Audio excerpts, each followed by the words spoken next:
You're listening to Radio 4. The time, 8:30. Saturday Night Theatre. Thank you. Your attention, ladies and gentlemen, please. Thank you.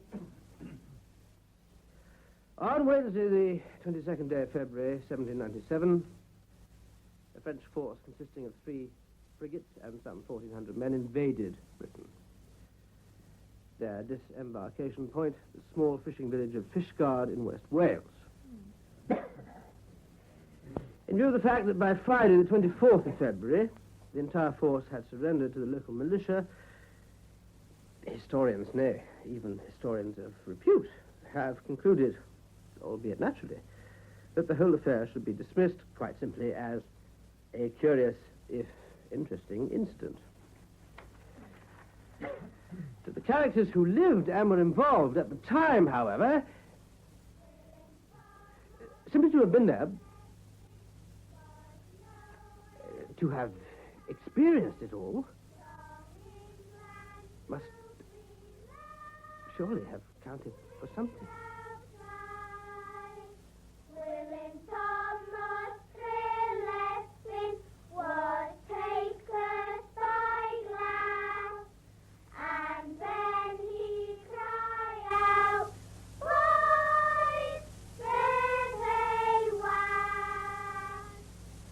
Elizabeth Morgan, William Ingram, and Windsor Davis in Frog's Legs and Laver Bread, a play for radio by William Ingram.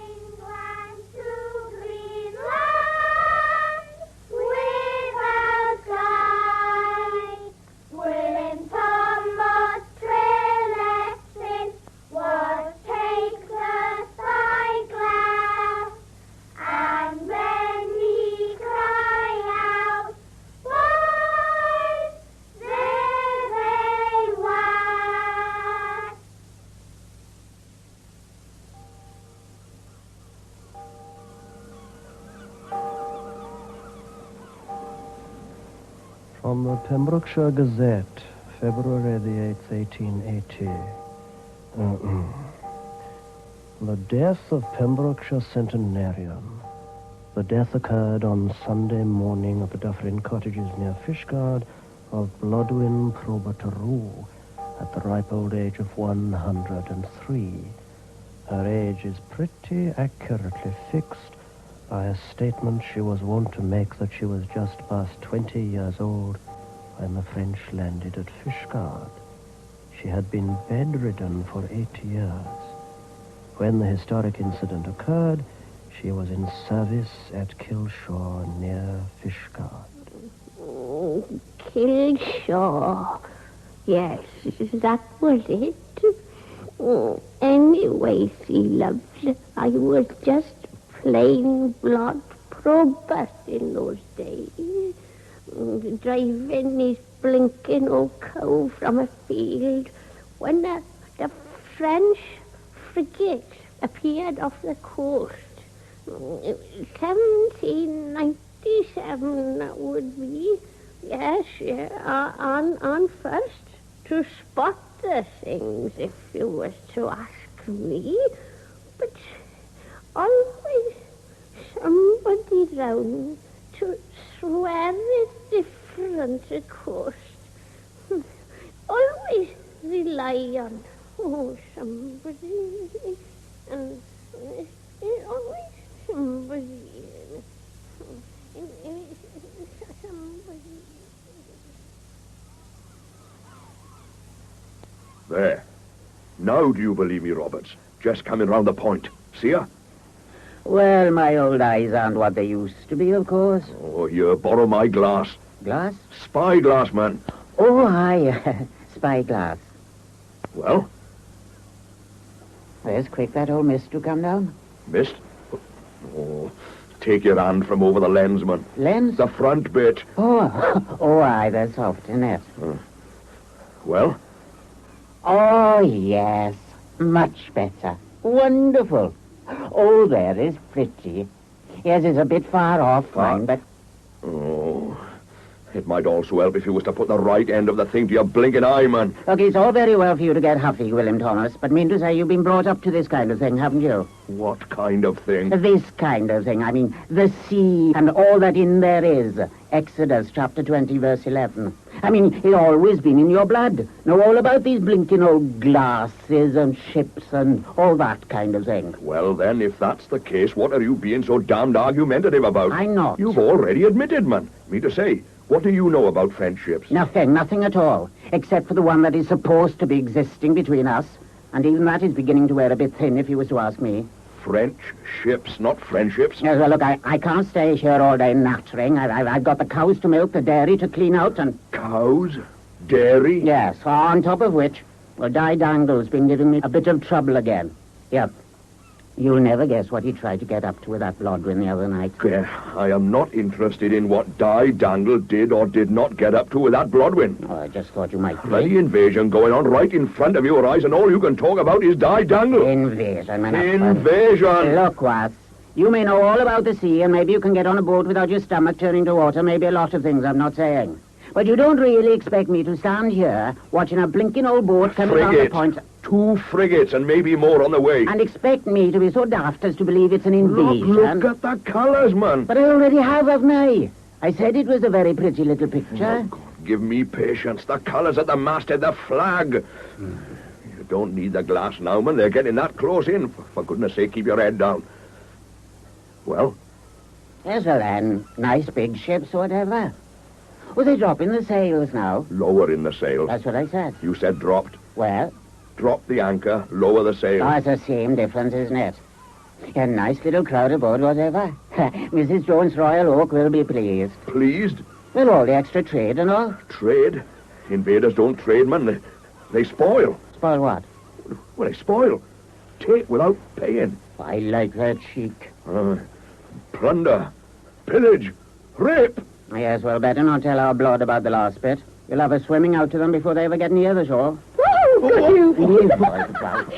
Got you at it, is it? In the very act. Blodwin Probert. I no good denying it. What are you both up to with that spyglass, William Thomas? Don't bother watching Maggie Bine and having her Annie Willing all together, isn't it? There's a fright you'd give me then. Why? I thought I'd been surrounded. Surrounded, is it? Oh, well, with that old belly you've put on lately, take a bit of doing, whatever. Besides, you in the name of God would want to surround the likes of you. The French. That is who. French? French. French. You've seen what is down there in the bay, I hope? What, those old boats, you mean? Not boats. Oh, what are they then? On the water and floating, whatever? Frigates. That's what they are. 3 frigates, 3 French frigates, and a lugger. Language, if you please. All right. Don't you take my word for it. Just look at the flag. Right, now then. What is the flag? Let's see now. Red, white, and blue. Blue, white, and red. Oh, aye, so it is. Well, somebody's just gone and pulled it back to front then, haven't they? Oh, look at the men on board. Go on. Just look at them. Well, now do they look like spruce British tars in the service of His Majesty? Well, they're a bit on the scruffy side, I'll grant you. Just back from a long trip, like. Blodwin, what do you think? Well, just look like men as far as I can see. You've seen one. You've seen them all. Oh, I wish you could get off the same old subject for once. Well, French or not, it's going to be a jolly old time done at the Oak tonight, whatever. Channels may divide us, boyo, but when it comes to the push, we're all brothers and sisters in arms. Brothers and sisters? Of course, man. Didn't they fire a welcoming salvo to the fort as they comes past Fishguard? The fort? So that was it. What was what? I see it all now. False colours to Fishguard Fort. Then knock out the shore guns before anybody in the garrison has a chance to do anything about it. So, why do you think you heard no answering salvo? Oh, goodness knows. But where that garrison is concerned, nothing would surprise me. Poor dabs, though. Been stuck out there so long, probably got their whiskers tangled up in the firing work. Blodwin, Probert, can't you be serious for once? Anyway, boy, friend or foe, no need to worry your head. Soon find out. Oh? And just how do you think you were going to manage that, then? I'll give him a bit of a wave, man. Oh, wave? Get down! Get off, man.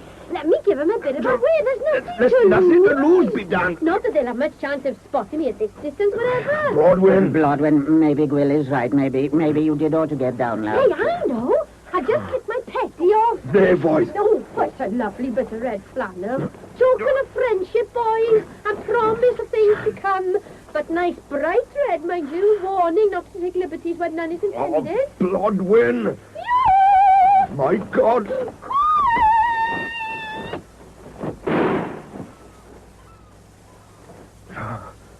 Well, friend or foe now, Blodwyn Probert? Oh, your skin off. Point taken, Wilbur. Point taken.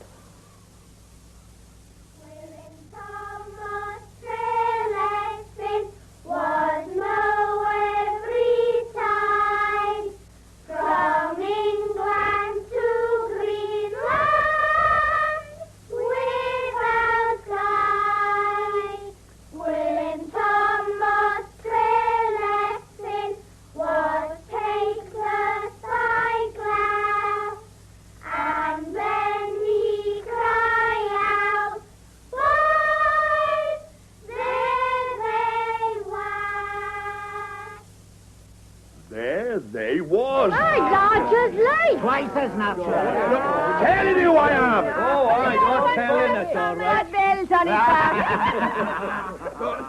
What's wrong with a lot of you? I mean, surely to goodness you don't think we deliberately...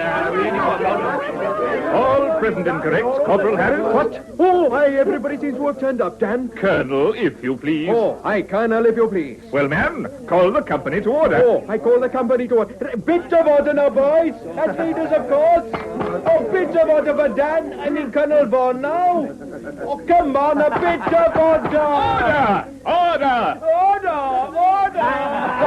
Just look at the pair of them in their bloody elements there. What was that you said, Davies? You heard, your lordship. Oh, there's a thing to say, sir. Well, you are, aren't you? I mean, not that they've got me believing any of this bloody nonsense. Oh, look, not believe it.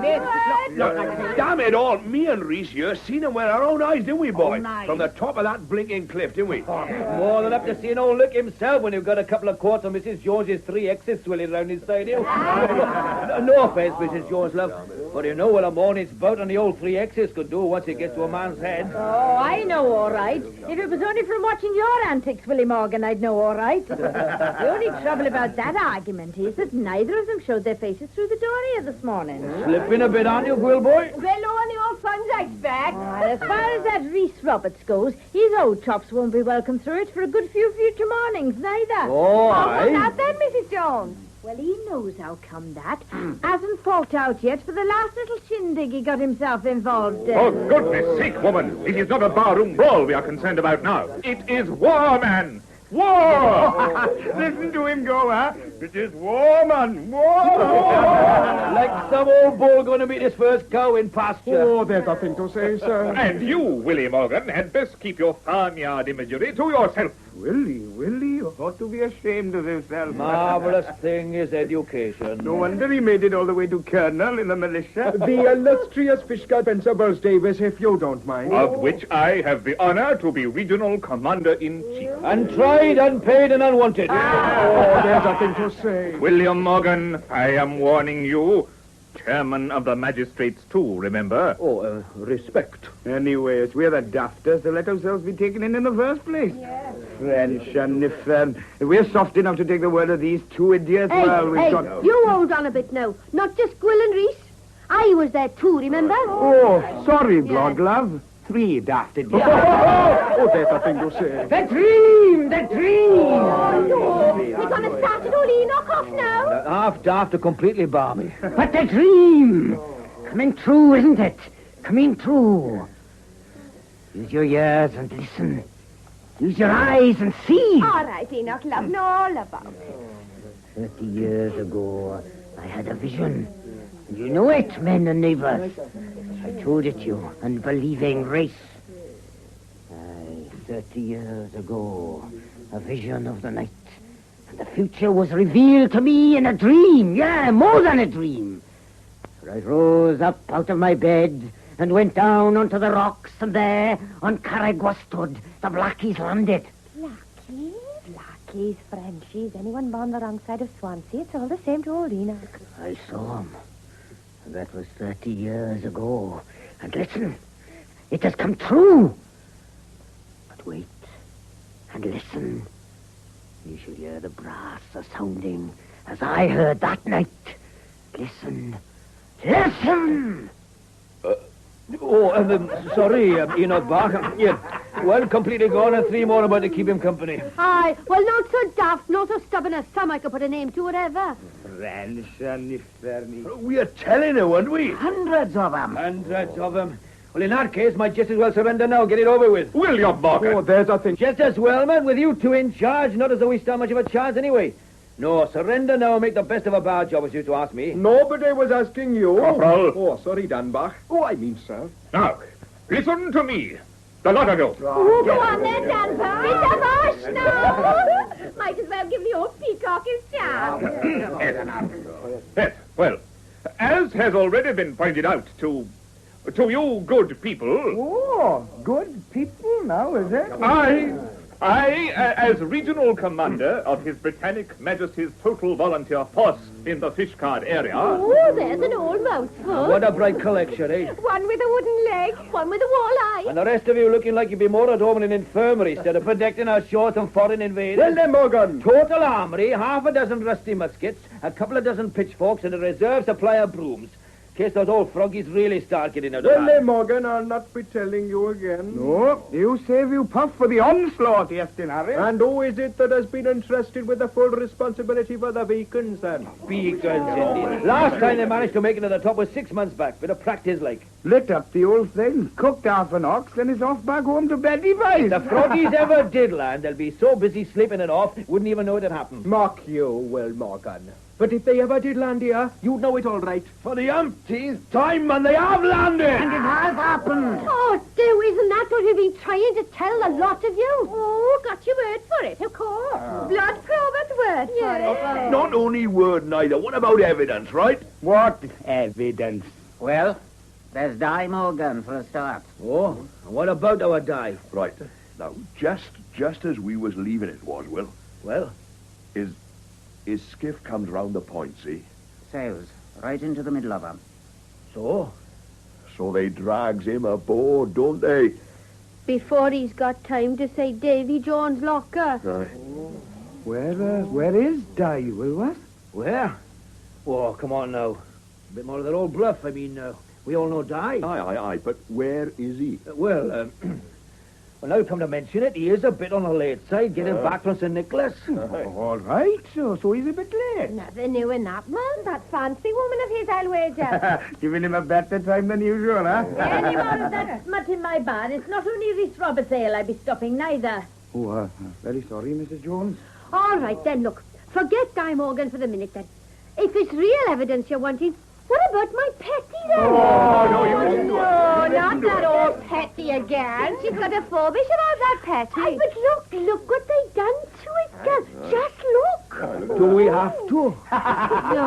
No, a ruddy great musket ball right through the backside, wasn't it? Pity she wasn't wearing it at the time. Nice bit of extra ventilation with the summer coming on, whatever blood. Ah, well, it's not ventilation I'm after, wuss. It's reparation. Oh, aye. Tuppence a yard, that bit of flannel cost me, remember? Tuppence a yard. Oh, and if ever I get my hands on that old froggy, it'll be payment in full. Or I'll know the reason why. Foreign money, blood. No good indeed, Pat. I'll take it out the old devil's eye then, won't I? if we could return to the subject. Huh? What subject? Not flannel pitties, for sure! Oh, very sorry, I'm sure. If there should be any truth in this rumor that the enemy has landed. Oh, I give up. If, I say, the question remains, what is to be the next step? Next step? No next step. What are you on about now, Will Morgan? Well, I mean to say, even if the froggies have come visiting, they're not doing any harm, are they? I mean, they might just have come a little days out in, like. Might just have come to have a little sit on the beach, like. Sit on the... And why not? Oh, 3 frigates of soldiers armed to the eyeballs coming all this way just so as they can sit on the beach. Besides, got beaches of their own to sit on, haven't they? Oh, just thought, a bit of a change, like. Morgan, there are times... 30 years ago, I had the vision. And you know it, men and neighbors. Oh, no, you're not on about his blackies again, is he? A vision in the night. And there, on Craigwa stood, the blackies landed. I saw him. And that was 30 years ago. And yet, it has come true. But wait, And listen. You shall hear the brass and the drums are sounding as I heard them that night. Just listen. Listen! Oh, never. Frenchies. The dream, boys, the dream! Oh, gag the old fool! The dream! Oh, Dara, oh, Mom. Didn't sound like a froggy knock, whatever. And how the hell do you expect to tell a blinking froggy knock from a Welsh one? Hold your tongue, man. Well, then. Plunder, pillage, rape. Oh, rape, is it? Come on, Blodwin, love, you better get to the end of the queue now. Hey! Hey, Colonel, it's up to you now. Yes, you better make with a bit of the old parley-vouse. You think that I should? Qui va là? Who the hell do you think, Vala? Open up the goddamn and try to bloody death out ya! You will die. Name of God, only time, Morgan. Come in, Diver. Oh, as an old turn you did give us. Plunder, pillage, and rape, and knocking in. Oh, you ought to be ashamed of yourself, Gwilla Thomas. Let me get up to that fire, for goodness sake. You look a bit on the nippy side, what? Drop your best brandy, Mr. Jones, please. Brandy, indeed. What are you celebrating, then, what? Oh, perhaps I fancy him. He's got him all lined up for the altar at last. Never mind, die boy. Give her a good run for her money, whatever. A bit on the dampish side, too, aren't you? So could be the old fancy got sick of the sight of him. Tossed him in the arbour for good measure. Shut up! What are you? Oh, no harm meant, die. Just having a bit of a laugh. Oh, I will laugh yourselves out of this little lot, is it? French. Landed at Karaguatad. What? The dream! The dream! Well, then, Now who's been having you on? Go on, what? 3 boatloads of the devils. Takes me prisoner a couple of hours back when I sails right in the middle of them, coming round a point. They still could be having us on. Oh, for goodness sake, man, what do you want? A froggy bayonet in your bottom before you believe us? Evidence is one thing, but what's to stop Di Morgan here being in on the joke too, like? Exactly. Throws himself in the harbour, then puts it out he's escaped from the Frenchies and swam like hell for the shore. Not a matter of escape, Davis. Let go. And all according to plan. Oh, very likely, I'm sure. Just their style, They'd have been serving him up with frog's legs now if the Frenchies really had got hold of him. Oh, still laughing, is it? Oh, maybe this'll make you laugh on the other side of your face. What's that then, Di? Love letter from the old fancy, I expect. Colonel, for the head of the militia is what they said, so I reckon this must be for you. Kept it as dry as I could. Morgan. Well? Sir? It's addressed to the head of the local militia. But from? Colonel Tate. La Seconde Légion des Francs. Well, what are they after, man? All in good time. Sorry, well, boy. Reese. Bit late to the day for apologies, William Morgan. Action is the thing now, and too much time wasted already. Corporal, couple of men up Corunda and get those beacons going. But this for the Frenchies I've got there before us. Risk we'll have to take, and only hope they haven't completely cut us off on the seaside. Mrs. Jones, writing materials if you please, and urgent communication to my Lord Corder. William Morgan, I shall be relying on you to see it delivered. Me, sir, but why? When you've done that, await his lordship's instructions. If they cut us off on the land side, across to Somerset may be our only alternative.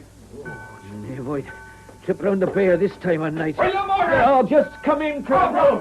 Stand there, fellow. Yes, sir. A couple of men to get that beacon going. Couple of men, right there. aye, well, come on, Reese, boy. No point hanging about you, getting in the way like... Well, I'm Thomas, Reese, Roberts.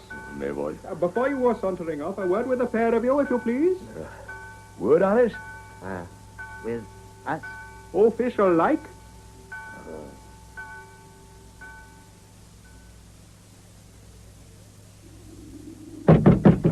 Official business, I tell you, so open up in there.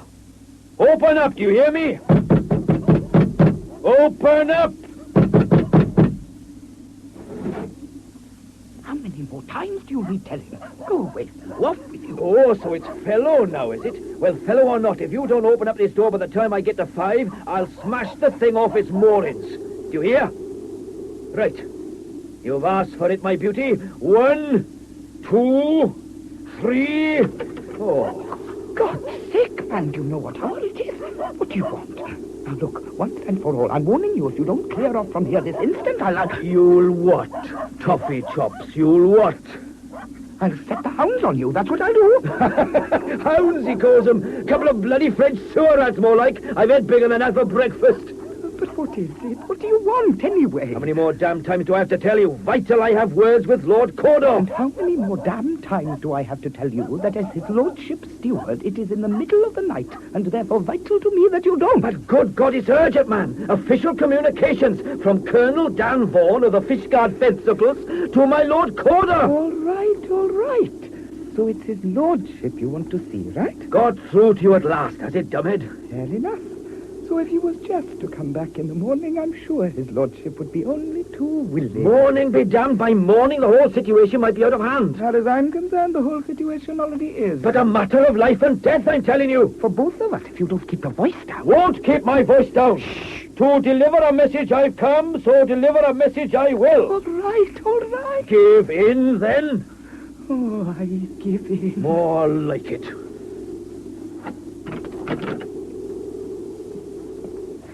Now, all you've got to do is leave the message with me, and I will see to it. No leaving it with you, neither. Not with you, nor nobody else. In person to his lordship, the colonel said, so to his lordship, in person it will be. But just look at it from my point of view. The old man is already retired for the night. Then unretire him. Unretire his lordship? Be on your head if you don't. But without a head I'll be if I do. So, risk you'll have to take. No, risks. Thank you very much. No more of anything. Off with you now, Or what, was? Or what? I'll call the watch. That's what I'll do. If you don't take that pimping paw off my shoulder, you'll be better advised calling an undertaker. So it's threats now, is it? Up to you, was. Up to you. Right. Well, we'll soon see about that, won't we? Jonah! Jonah, I say! Jonah Monophony. Now you're for it. His lordship? And her ladyship. Well, who the hell do you think it is, woman? What did all that dreadful noise? Are we being robbed? Murdered? Oh, stop talking such damn nonsense and get back to your bed. Jonah! Charles! Bed! Yes, Charles, as you wish, Charles, but take care, my love. Take care, be damned. Jonah, I say! Your lordship! Are we to get no sleep this night? What the devil's going on down there? I'll lodge your ruddy backside when I get my hands on you. I regret, your lordship. And don't think you can snivel yourself out of this one because you damn well can't. If it pleases your lordship, It damn well doesn't please me. Who the devil have you got down there anyway? A person, your lordship. Now what are you blathering about? Oh, a lady, do you mean? No, your lordship. Oh, more the pity. A gentleman, then? A person, your lordship. Oh. By God. The idiot's right for once. Your lordship's servant, and sorry to disturb you and all that, but, What's that damned awful smell? Fish, your lordship. Fish? Apparently the person is a catcher of fish, your lordship. Well, somebody's got to, I suppose, but... just move a bit downwind of us, will you? There's a good fellow. Of course. Well... Well, damn it all, man. I don't suppose you're here just to reek us out of house and home. Oh, of course. Well, like I was saying, sorry to disturb your lordship and all that, but right round the bay from Fishguard I have rowed this night, and damned hard going it was, too, with the tide on the turn and all that. Get to the point, man. Oh, Jonah, hold that candle a bit higher. Now then, first things first. Name? William Morgan, if it please your lordship. Nature of business. Oh, damn it, why are you here? Official, like, from Colonel Dan Vaughan of the Fishguard Fencibles. Fencible business? Oh, for God's sake, if it's fencible business you're about, you've no damn business here in the first place. But an emergency, your lordship. Emergency or not, if it's some kind of scrape Vaughan can't get himself out of, you should have gone straight to my Lord Milford, Lord Lieutenant of the county. With all due respect, and sorry to interrupt and all that, your lordship, but, well, I think Colonel Vaughan was well aware of that, but thought that in view of the gravity of the situation, like, it might be better if I came straight on here, so to speak. Oh. He did he? Well, I can't say I blame him. Poor old Milford. Brandy on the brain, water on the knee, and half a cask of Madeira swilling round in between. What are you grinning about? Right, let's have it then. Your lordship? The dispatch, man, the dispatch. The dispatch. Got a bit dampish on the way over, I'm afraid. I took every care, like, but got a bit dampish for all that. Yeah, not all it got either. Well, if Vaughan's expecting some kind of answer, this could take some time. Jonah, show this person into the salon, will you? The salon, your lordship? Oh, point taken. Don't happen to have a fish pantry, I don't suppose? I regret not, your lordship. Well, we can't throw him back into the estuary. I suppose we'd better leave him standing where he is. Oh, try not to drip all over the carpets. There's a good person.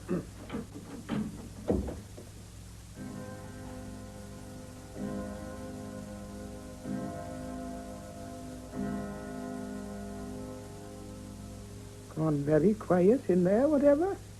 Not for much longer, though. Oh? Take my word for it. Oh. Reading it through for the second time now, I shouldn't wonder. Really taking it in. Eyes beginning to pop.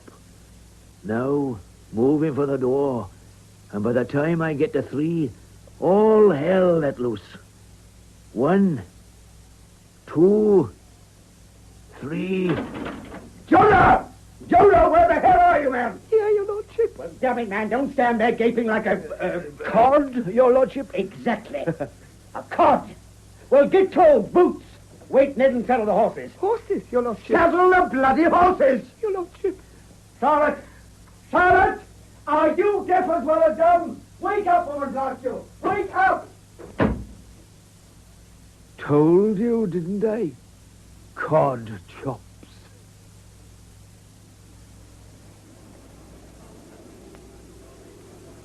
Would you believe it, though, Greybark?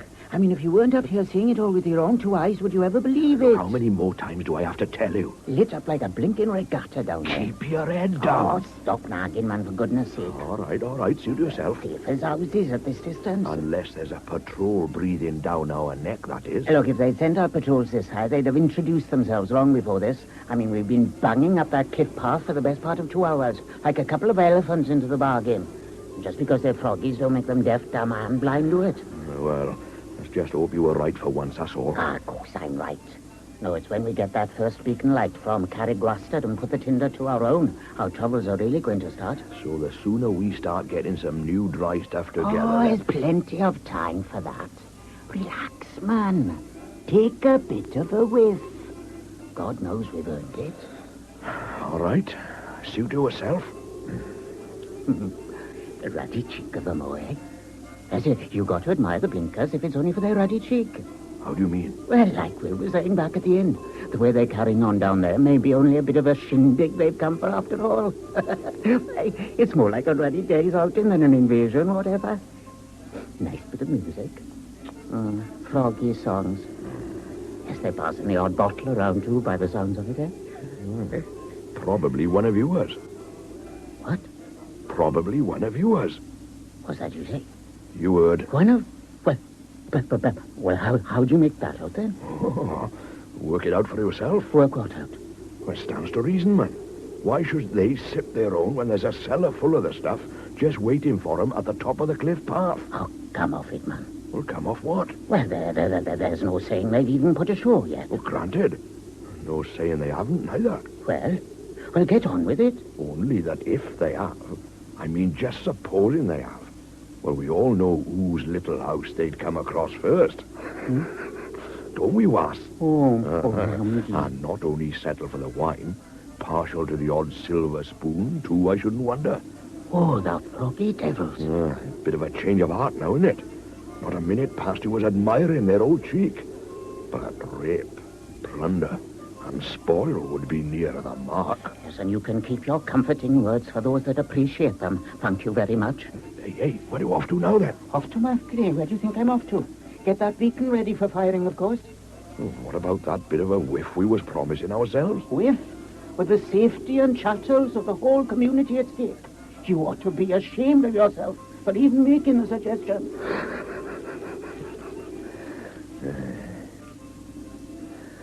Bit of a shindig, eh? I wonder...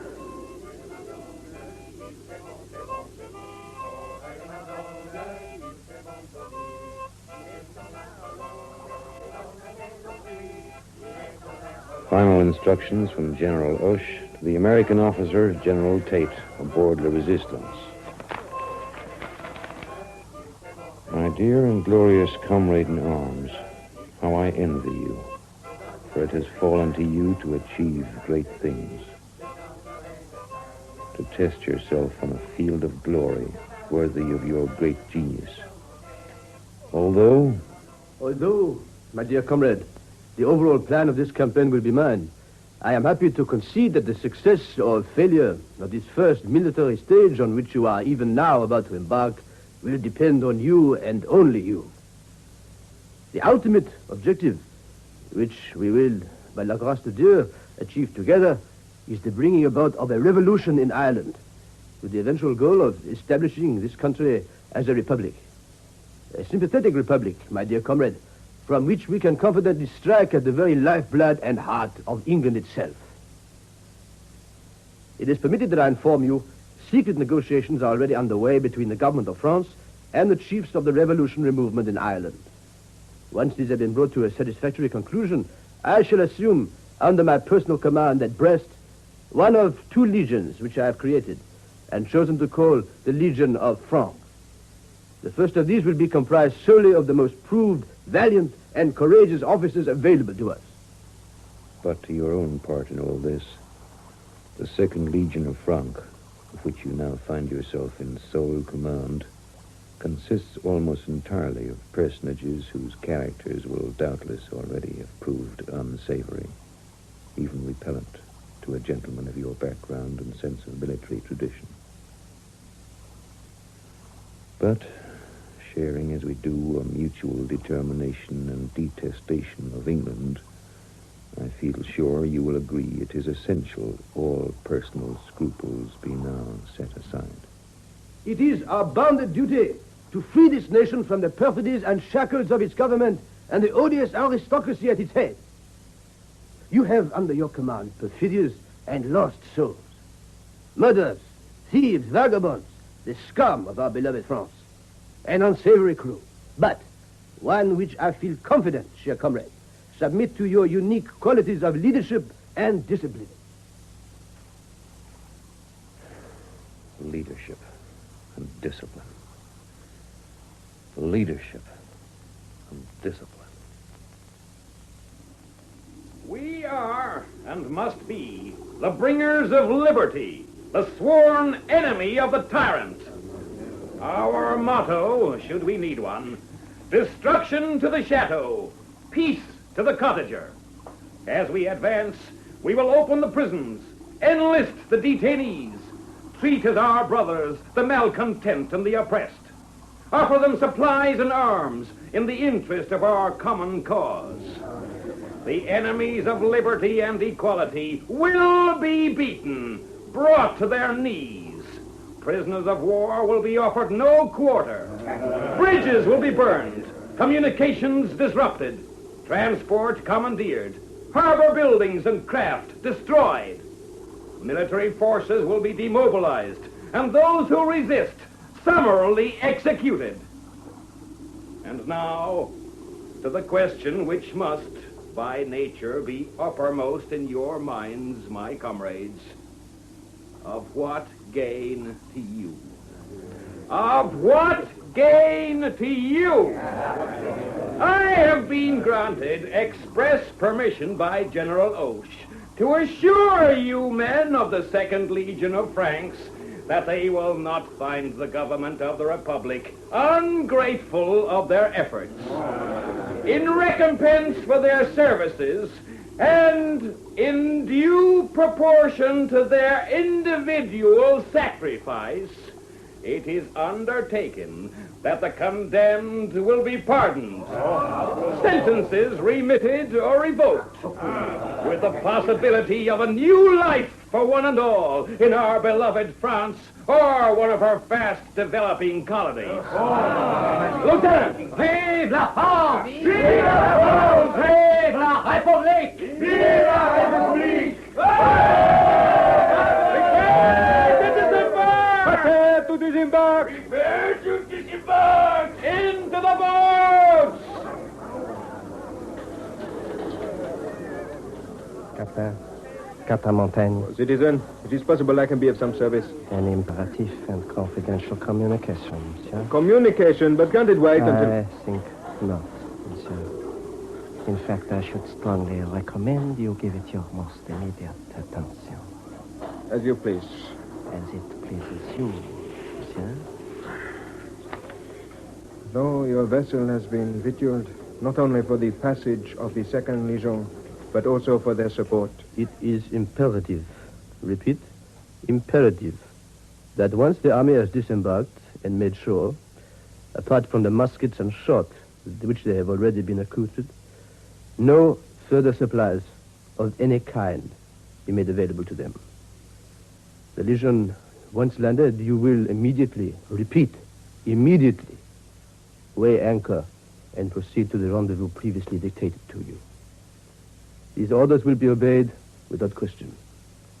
They will also be obeyed without reference to or the knowledge of the Legion's military commander.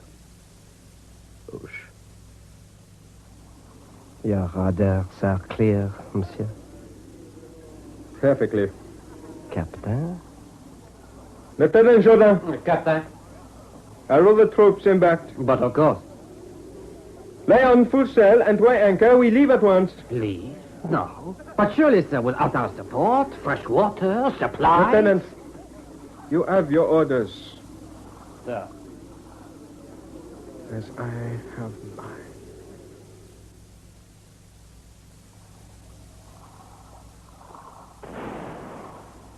Hello! La Resistance! Hello! Gone, sir. Not even a smudge. She'll be back. She must be back. Must she? Sir? You mean we might be left? A full-scale invasion would be one thing. It implies total political commitment. But, as things stand, if things don't work out, it shouldn't be difficult to explain us away.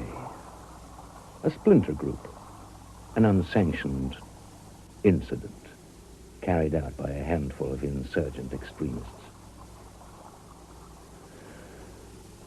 Gamble, shall we say? At its best, a gamble. An outside chance. A dice that's been thrown. A card that's been played. Oh, always with the hope of reward. Victory. La gloire. Call it what you will. Except that... Sir? Whatever the outcome, the dice can never hope, can never expect to be recognized as anything but dice. The tools, the means whereby. It's the nature of the game. Holla! Man the oars now! Make for the shore!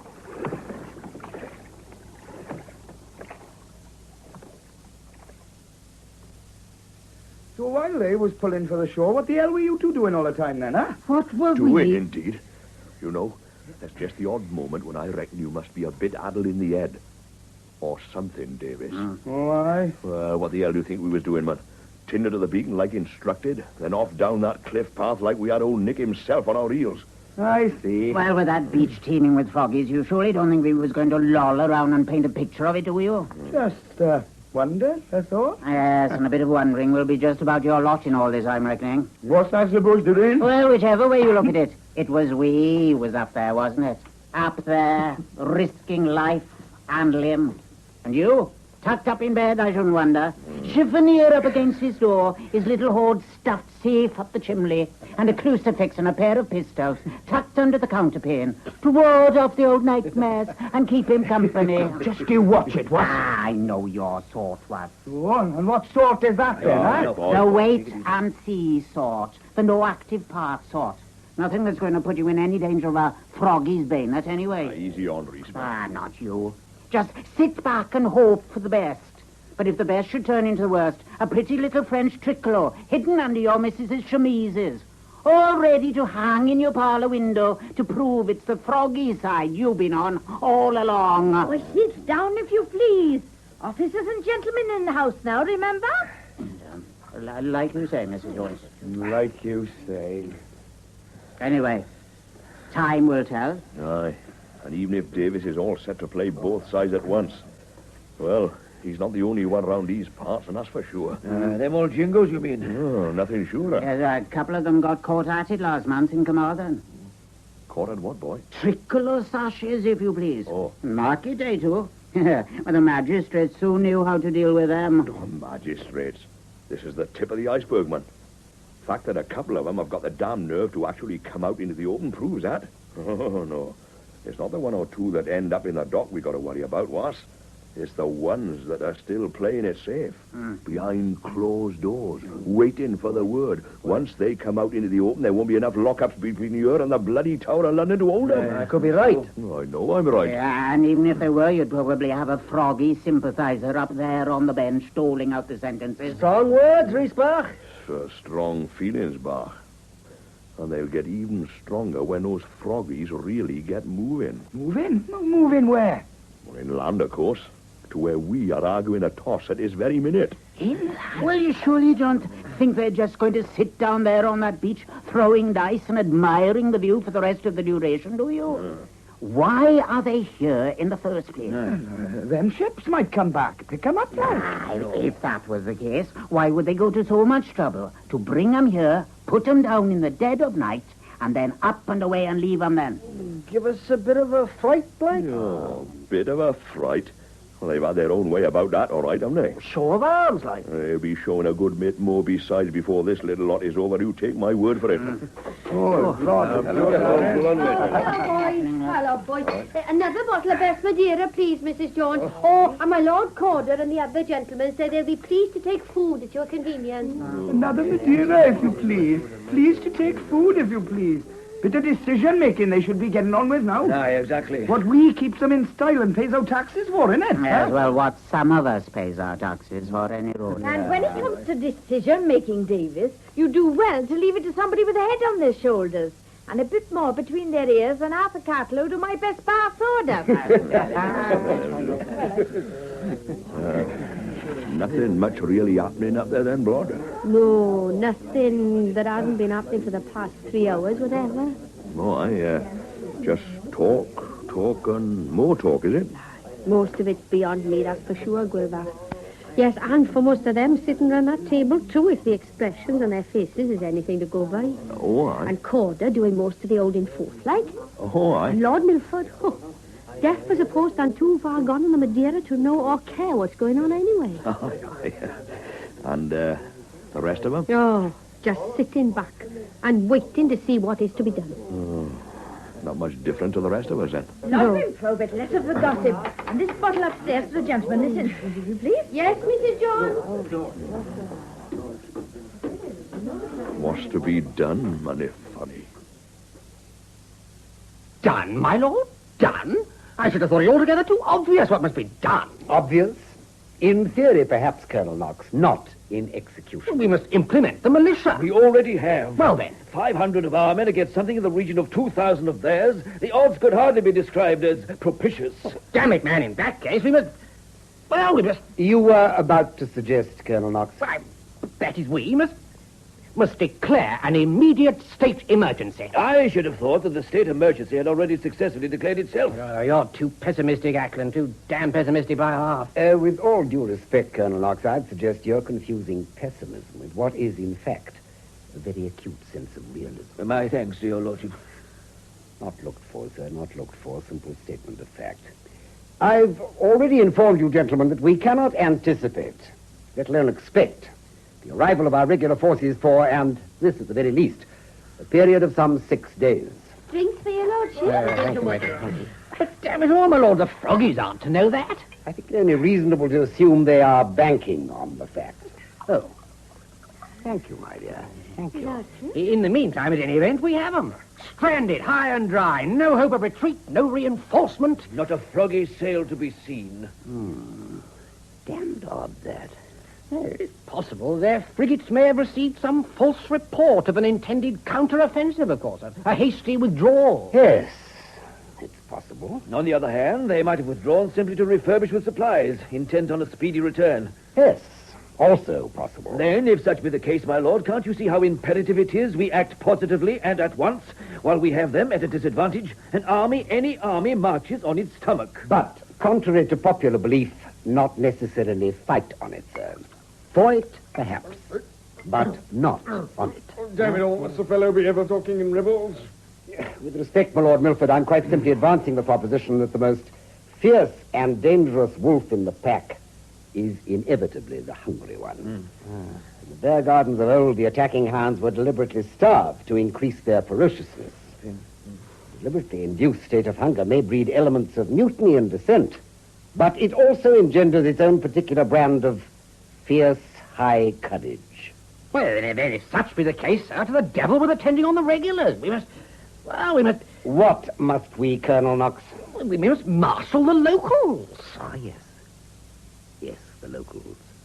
There are always the locals. When it comes to an actual confrontation, they'll fight to defend their own, I've no doubt. On the other hand, in a district as sparsely populated and remote as this, chances are the whole business will be over and decided one way or the other before your average local even realizes there's anything amiss. Besides, one vital question remains. A question to which we, as Englishmen, cannot possibly be sure of the answer. And what might that be, my lord?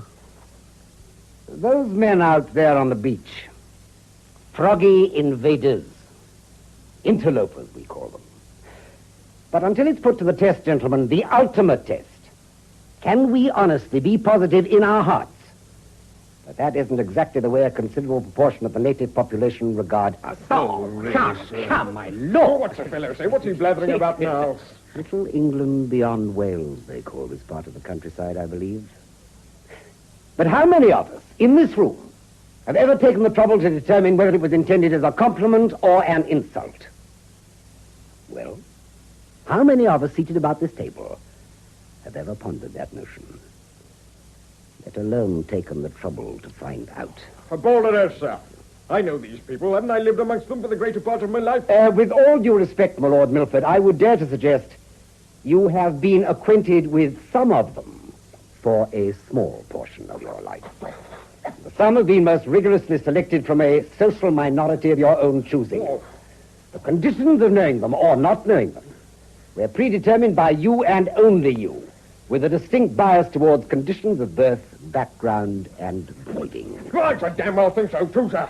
A fine state of affairs when a gentleman can't even choose his friends. You're surely not suggesting, my Lord Calder, that one must be expected to hobnobbing with every Tom, Dick, and Harry. I'm only suggesting that Tom, Dick, and Harry might fast be arriving at the same conclusion. You readily admit you've always pre-selected to the point of total exclusion gentlemen of your own class. Perhaps Tom, Dick, and Harry now consider it high time they joined hands with theirs. Join hands? With the froggies? That's tantamount to treason, sir. Blatant treason. Only if they fully and absolutely acknowledge in their deepest hearts the British monarchy and system of government as their own. Damn well hope they would. I'm sure we all hope, gentlemen. But already in Ireland and our American colonies, the hope seems to have been ill-founded. The contrary proved to be true. Why shouldn't the same happen here? Because we know it won't, sir. We know them. No. We recognize them, gentlemen. We are acquainted with them, gentlemen. And they, in turn, have touched their forelocks and seem to return our recognition. But what of their true feelings towards us? Their natural, God-given alienation? What of their unique language, their culture, which we, in all honesty, cannot flatter ourselves we've ever attempted to appreciate, let alone comprehend?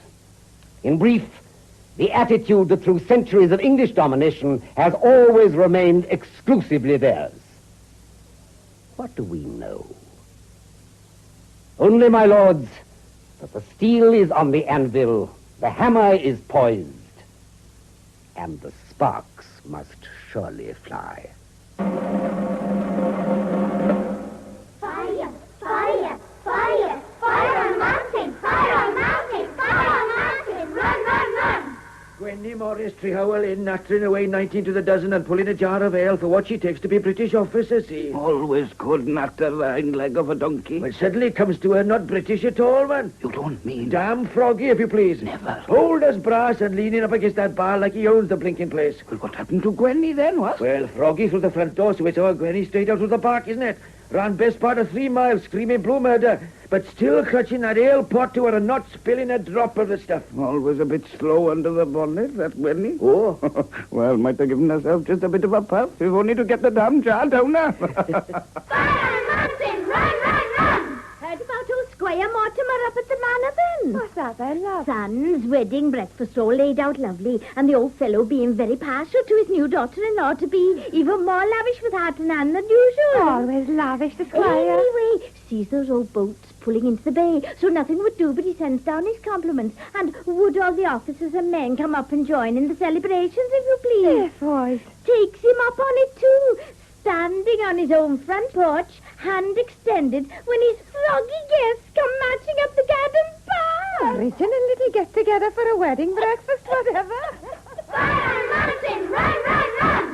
Yanto Howells, Brescan, have the pleasure of watching the froggy devils making themselves at home in his own front parlour, if you please. Go on. A ragamuffin lot, too, by all accounts, all gesticating with their limbs and screeching with their lungs. Have ye? Not able to understand a word of the lingo, of course, but on his own hearth, mind you, and his big brass pan full of his geese and chickens, all half feathered, and him cramming the pan with the best butter from a cask. Damned And animals. worse to follow, shouts from the cellar, and they found his port and brandy, too, and they... Gets out of hand eventually, of course, and one of them spots the face of that old clock standing in the corner. Lovely bit of clock. Was a lovely bit of clock. Oh. Then she lets fly with his pistol and his springs and workings all over the place. Shame, and Yanto. Well, all control of the winds in it. Brennan, Mower, he yells, the Mochins have killed our 8-day clock. A bit of a chase, but the froggies gets him in the end, and if reputations is anything to go by, they probably popped him into the brass pan by now, keeping his geese and chickens company. A feathery end, to be sure. With plenty of wings to hand. Lovely. So all set to keep the angels company.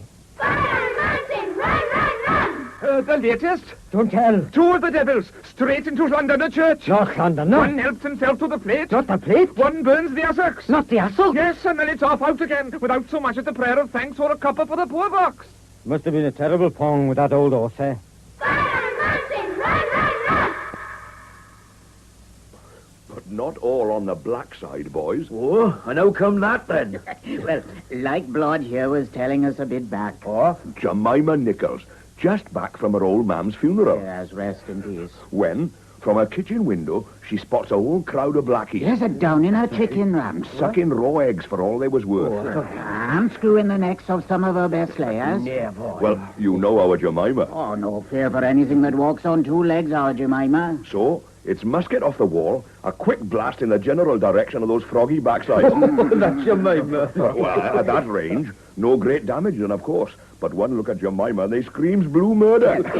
It's off back down that lane as fast as their froggy legs can carry them. Good old Jemima. You can say that again, Wasp. Hey, a few more Jemimas about the place and they wouldn't wait for those blinking frigates to come back and pick them up. They'd be more than happy to make a swim for it. And that's exactly the way it struck me too, your lordship. First go off any road. But on thinking it over a bit, and putting 2 and 2 together, like, not so positive it was that old shotgun of Jemima's that did the trick at all, really. With due respect, young lady, you're not making a hell of a lot of sense. Oh, I can see that's the way it must be seeming to your lordship. And maybe the missus is right, and a damn cheek of me even to think of bothering somebody like his lordship with such a daft old notion in the first place. Mrs. Oh, yes, the missus, yes. Oh, I can tell you, all hell let loose if she suspected I was up here at all. Especially with us being, Us being what? Well, what I mean to say is us being just the 2 of us together. Well, alone, like. For God's sake, I hope you're not insinuating that I'll possibly take advantage of... No, I'm begging your lordship's pardon.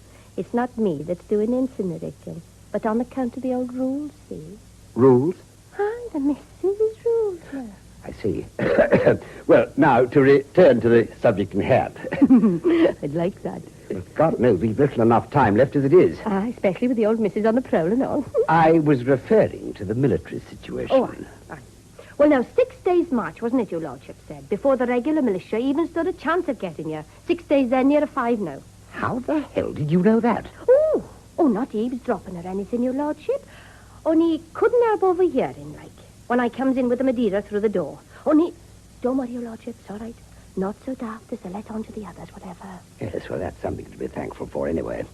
Large-scale panic's about all we need. Still, when it comes to the crunch, 6 days, 5 days at this stage of the game, what the hell does it matter? The froggies are getting more cocksure of themselves every minute. Aye, and from where your lordship's sitting, a miss being as good as a mile. Exactly. Now, which is why I thinks, with you gentlemen just sitting up here getting more bogged down with every minute and all, well, nothing to be lost with me coming straight out with a little plan I've had in my own mind, so to speak. Well, with your lordship's permission, of course. Then straight out with it, let it be, woman. Right. Well, now, it all really begins with the old devils taking a pot shot at my petty that first day when they pulls into the bay, see? A pot shot at your petty? Oh, do direct it, your lordship. Look, considerable damage of a very strategic area. Yes, quite. Well, you see, apart from wanting to wring their blinking necks, no more thought about it at the time. Though not saying a nice bit of red flan off and all that. Red rag to a bull is what Robert says at the time. And somehow, your lordship, the words just sort of stuck, see? Fascinating. So when those froggies panics and runs like hell from Jemima Nichols' chicken cot, first thing that comes to my mind, so to speak. Oh, but damn it, anybody would have panicked. The woman had just fired a barrel of shotgun at him. Aye, but well out of range, your lordship. And old Jemima, so short-sighted, can't even spot a haystack in a meadow. They weren't to know that. Aye, but see, you'd have thought they'd have put up some kind of fight. I mean, nigh on a score of them. And only one the poor Jemima. Well, they weren't to know that either. Agreed, but if you was to ask me, it was what they saw, or thought they saw, what really did the trick. Oh? Aye. On account of Jemima, just back from her poor mum's funeral, and still got up in her Sunday best, see? Sunday best? Red whittle shawl, high black hat, your lordship. Well? Oh, do for goodness sake, man. At the distance the froggies were away from her when she let loose of that musket, don't you see what they must have taken her for? A red coat, isn't it? One of the regulars, man. And standing there in front of them 6 whole days before they was even expecting a smell of them. Your lordship? Well, it's possible. Do, man, it's more than possible. It's the only explanation, isn't it? Neat enough bit of deception, I'll grant you. Then if they drops their arms and takes to their heels like that over one Jemima, what would the result be if you could pull the same trick, your lordship, with, say, 500 of them? 500? Aye, not every woman in the county, maybe, but every red whittle shawl and tall black hat we could lay our hands on. March 'em up and down in front of those froggy devils, and do, your lordship, you'd scare them from here to kingdom come. Yes, all got up in breeches and boots to complete the picture. Oh, no need for neither. Look, if they was to stick close to that cliff wall with only their top half showing, no need. Yeah, but even if it worked, and it's a very big if, 500 against a French force of 2,000? Oh, 2,000 of ours, let it be 2. Or 4,000, 20,000 if your lordship so pleases. Yes, well, I don't see. No, well, I didn't think you would, see. I didn't think you would. Now, come here. I'm not up to your old charts, but a little picture's already drawn for your lordship's benefit now, then. Now, to begin with, here's the bay, see, where the froggies is. Right? And here, there's the cliff wall. Good bit off, see? Well out of range of the musket. Now, what we do is march the 500 along behind the wall to the end, right? Making a bold front of it, like. Well, what then? Then we comes to this bit of a dip in the ground, see? Oh, which makes the leaders invisible to the French. Oh, you got it, boy. And that gives them a chance to double back down the side lane here, down there, to the back of the hill, where they first comes from, and we start all over again. Yes, the way the effect is sometimes managed in the theatre, you mean. Yeah, well, if that's the way it is managed, then that's the way it is managed. But you take blood's word for it, your lordship, Bach. As far as our purpose is concerned, managed it will be, and that's well enough. Your lordship? Well, don't just sit there, girl. Recruit your army. At once, your lordship, at once.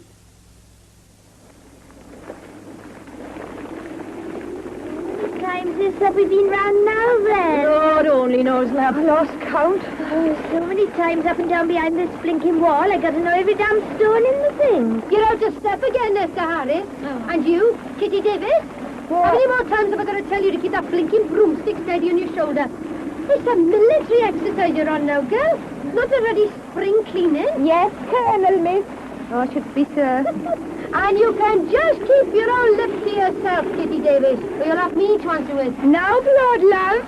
Comrades in arms and united against a common enemy, remember? It's a matter of national interest, isn't it? Well, it's already beach they've gone capped out on, isn't it? But no blinking English loyalists, neither mind. As far as I'm concerned, Corder and his old ruddy crew can push off back where they comes from. But when there's no Laver bread in the pantry and the only choice is between roast beef of Old England or frog's legs pie, well, settle for roast beef back any time. Hey, let's have a talk up there. You, Brenda Griffiths, next time round, let's have those flowing locks of yours back under the axe. Oh, and the step. A bit more martial, if you please. Oh, why right too, blood? Well, don't want giving those old froggies the wrong impression, do we, boys?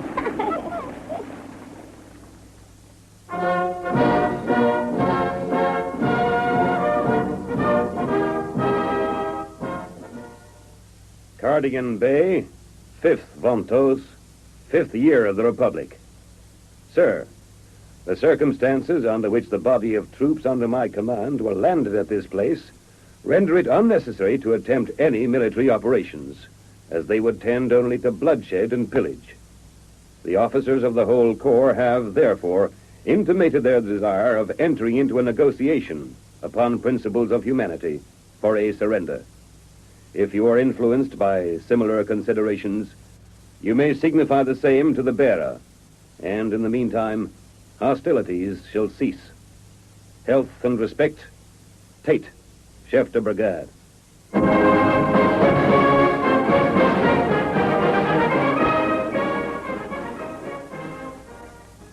Fishguard, February the 23rd.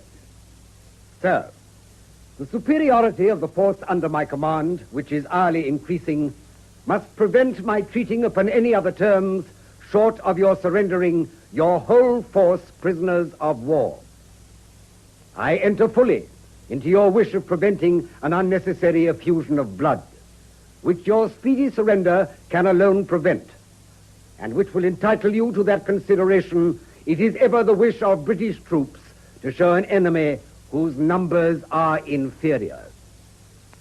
My major will deliver you this letter, and I shall expect your determination by 10 o'clock. Cawdor.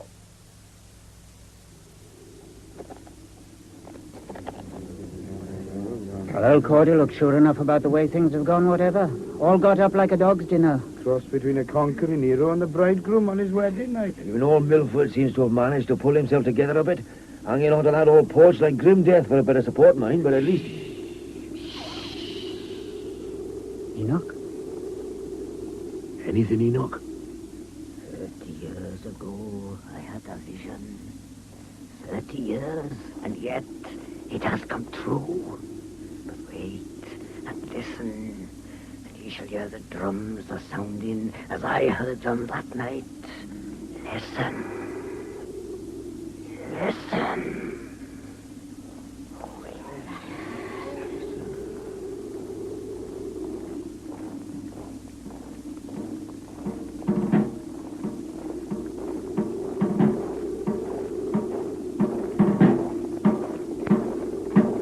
Holy God.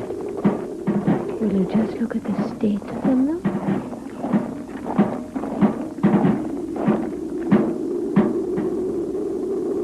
My Lord of Cawdor? I have the honor, sir. General Tate?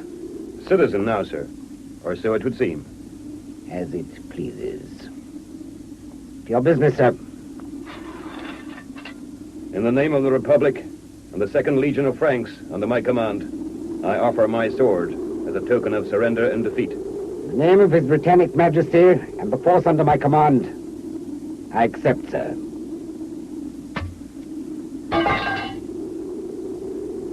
And now to your men, sir.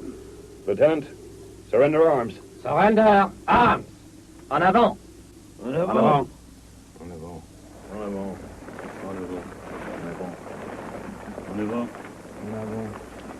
know, Riesbach, if one didn't know there was froggies, a body could almost feel.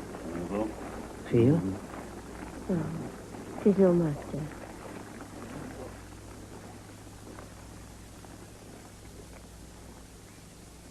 Willin Thomas Treleffin was no every tide from England to Greenland without guide. Willin Thomas Treleffin was take the spyglass, and then he cry out, "Boys, there they was."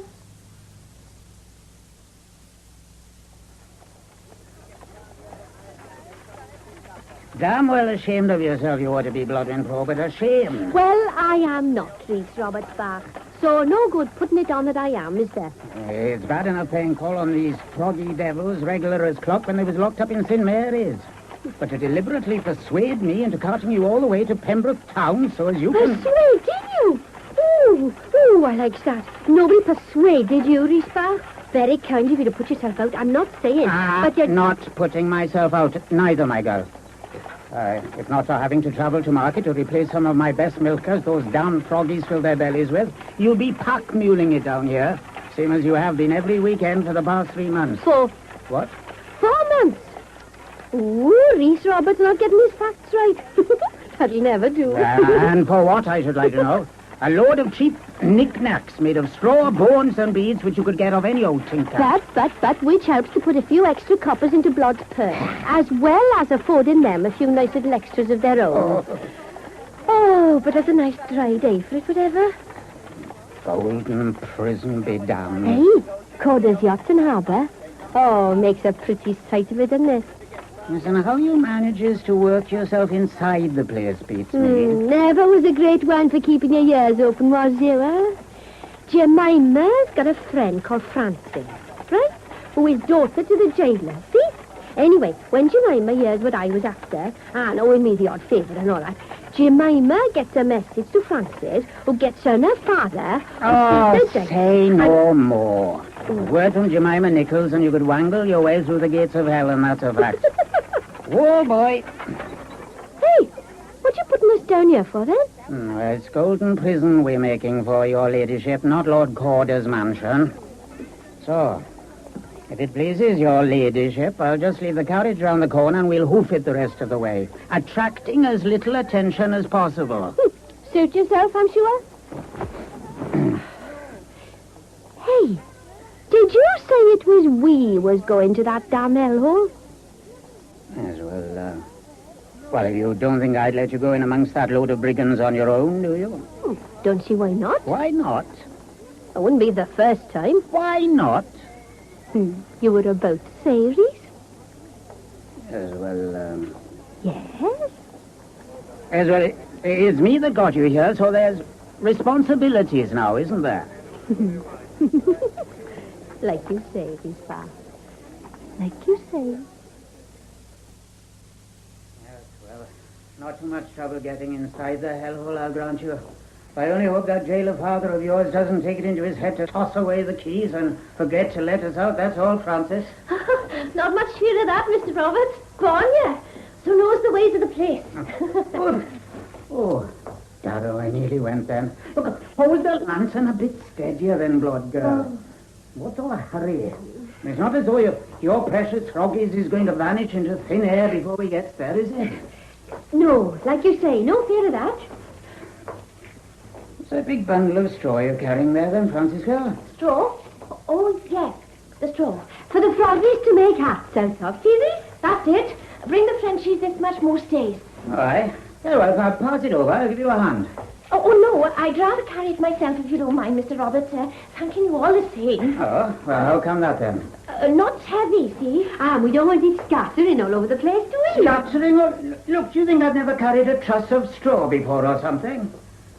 This allowance seems a bit on the heavy side for just a truss to me. What you got in the middle of it? Middle of it? Well, in the middle of the truss, girl. Well, just a bit of old bone, isn't it? Bone? Of course it's bone, man. What do you think they make their buttons and ivory boxes out of if it isn't bone? I've no idea, I'm sure. Unless it was ivory. Ivory, indeed. Ivory, Francis. Oh, the pittance they can get together. Reese, Robert, Reese, if you can't talk sense, stop talking so daft. All right for us to go through, Ross? Well, to be sure, Mrs. Francis. Leastwise, all right for you and blood with you. Oh, but who is this scarecrow? New recruit or something? Oh, scarecrow is that? No, it's just local. Reese Roberts killed Shaw, love. Though a bit on the meagre side, I grant you. Friend of Lord's. Wants to see the Frenchies at work, like... Casino. Father said it would be all right, Ross. Oh, aye. So then all right it is, isn't it? If your father gives a nod, you can take him in and leave him there. If you have a mind to, my lovely. Oh. One more or less not going to make much difference amongst that little lot, and that's for sure.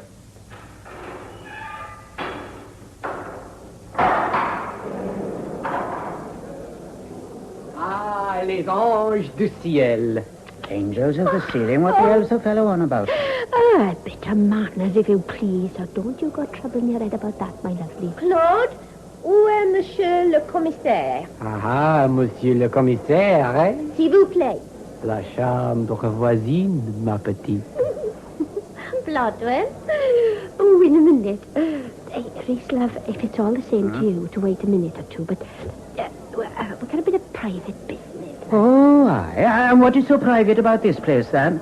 Can't I come into the chamber voisin and see this Monsieur Commissary with you, then? Yes, and while we're about it, what's all this letting a common froggy slobber all over your arm like that? He's not a common froggy.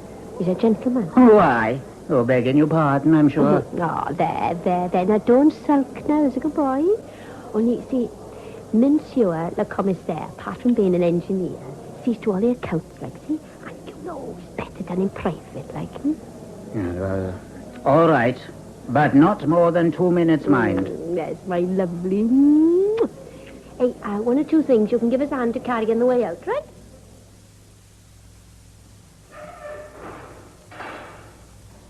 Thank you, Rosh. Pleasure, I'm sure. Bye, Rosh. See, you've decided to give the old scarecrow his reprieve, then. Oh. One or two things you can give us a hand to carry, man of me. No, stop your moaning, man. Yes, Gilmore. These buckets weigh a ton. If I'd known the way you was going to act up, I wouldn't have taken you inside in the first place. Now, it's all very well for you, Blood and Robert. Not you that is playing the pot mule. But what you got in the old things, anyway? Dirty clothes. Dirty clothes? Well, even the Frenchies have got to have a bit of clean linen, I hope. Dirty? But mostly it's the sweepings up from the workbenches, see. Francis and me will dump it along with the rest of the rubbish once we get beyond the wall, won't we? Yeah, shouldn't take us long. Yes, well, I'll help you to dump it. I might as well. No. Oh? Well, I mean, the worst is over now, isn't it, Reese Park? See you back at the inn a bit later, isn't it? That's all. Suit yourselves. I've done my share of the slog for one day's work, and that's for sure. You have indeed, Reese Bach. You have indeed.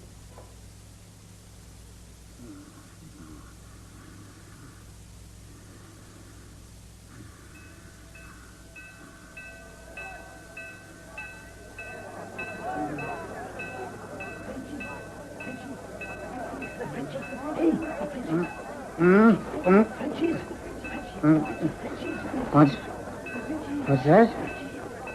Frenchies? What's that they say? Hey, you! Hello! Sir! What's that you say? Frenchies! Away, sir, away! Away? Clean gone, sir, by all accounts. Not from the Golden. Not possible. Not ever been done before, we grant you, sir. Then how? Hole in the ground, sir. 60 yards. Along the wall. straight into the prison, by all accounts. Pails and buckets full of earth. In, out, sir. In, out. For the Lord knows how long. But always disguised to look like something else. By all accounts. Something else? You got it. Rue, an engineer behind it all. By all accounts. Burrows like moles, with no other tools than the leg bones of horses, sir. Bones of horses? You got it. 100 or more of them clean away, sir. And a bit of local female company into the bargain. Local, did you say? 500 guineas reward for them, dead or alive. By all accounts. Then he's off to the harbour with a lot of them, and puts off with my Lord Corder's yacht, if you please. Quarters, did you say? But with few provisions aboard and half a gale blowing up, be lucky if they makes it after all. Oh, and a damn sight unlucky for somebody if they do. By all accounts. Night, you, sir. Night. Oh, night. Mostly old sweepings from the workbenches, isn't it? We'll dump it for the rest of the rubbish once we get beyond the wall, won't we, Francis? Shouldn't take us long. Bloodwen? Bit of old bone, isn't it? Well, what do you think they make their buttons and ivory boxes out of if it isn't bone? Bloodwen? These bars. Bloodwen. Oh, my Bloodwen.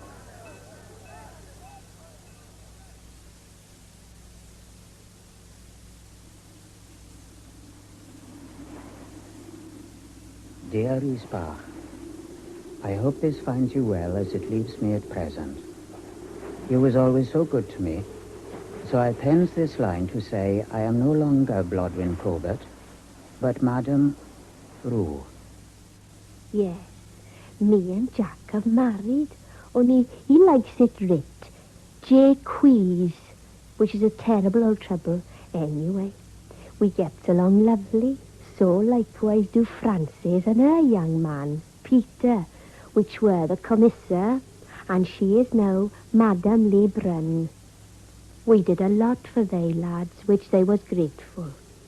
Perhaps you'd like to hear that after we got away in his lordship's yacht, after you'd kindly helped us to burrow out of jail, we come in for 3 days of fog. Then we meets up with his brig and tells them we were shipwrecked. So they takes us aboard, Fan and me dressed up as lads. That night we was too many for the crew of the brig as knocked under, and made them steer for France. So here we be. Here we be. Hoping to see you soon, I remains your humble servant to command. Lord.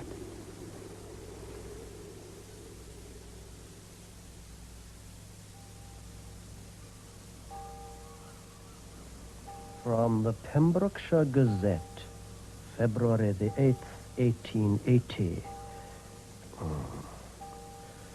The death of Pembrokeshire centenarian. The death occurred on Sunday morning at the Dyffryn Cottages near Fishguard of Blodwyn Probert Rue at the ripe old age of 103. Her age is pretty accurately fixed by a statement she was wont to make that she was just past 20 years old when the French landed at Fishguard. She had been bedridden for 8 years. When the historic incident occurred, she was in service at Kilshaw, near Fishguard.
In Frogs' Legs and Laver Bread, a play for radio by William Ingram, Blodwyn Probert was played by Elizabeth Morgan, Rhys Roberts by William Ingram, and Gwilym Thomas by Windsor Davies.